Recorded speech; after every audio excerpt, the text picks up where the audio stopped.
pursued his evil aims, rejoicing in his title of the Terror of the Thames. His manners and appearance did not calculate to please. His coat was torn and seedy, he was baggy at the knees. One ear was somewhat missing, no need to tell you why, and he scowled upon a hostile world from one forbidding eye. The cottagers of Ruthergith knew something of his fame. At Hammersmith and Putney, people shuddered at his name. They would fortify the henhouse, lock up the silly goose, when the rumour ran along the shore, blow tigers on the loose! Go to the weak canary that fluttered from its cage.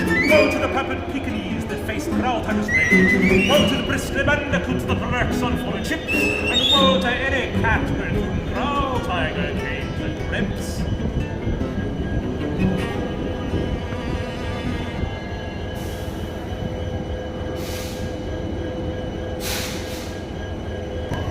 ಈತನೇ most Indian ಸ್ಮೋಕರಲ್ಲಿ ಮೊದಲನೇ ಸ್ಥಾನ ಪಡ್ಕೊಳ್ಳೋನು ಇವನೇ.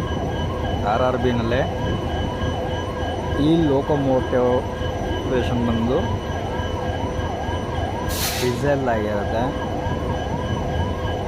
Heavy powerful and most dangerous person ಅಂತಲೇ ಕರಿಬೋದು.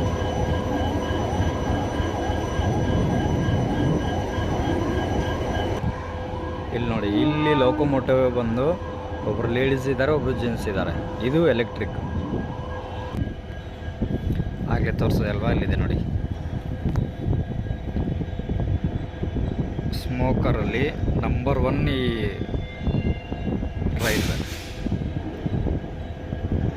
Diesel engine ಆಗಿರುತ್ತೆ ಇದು.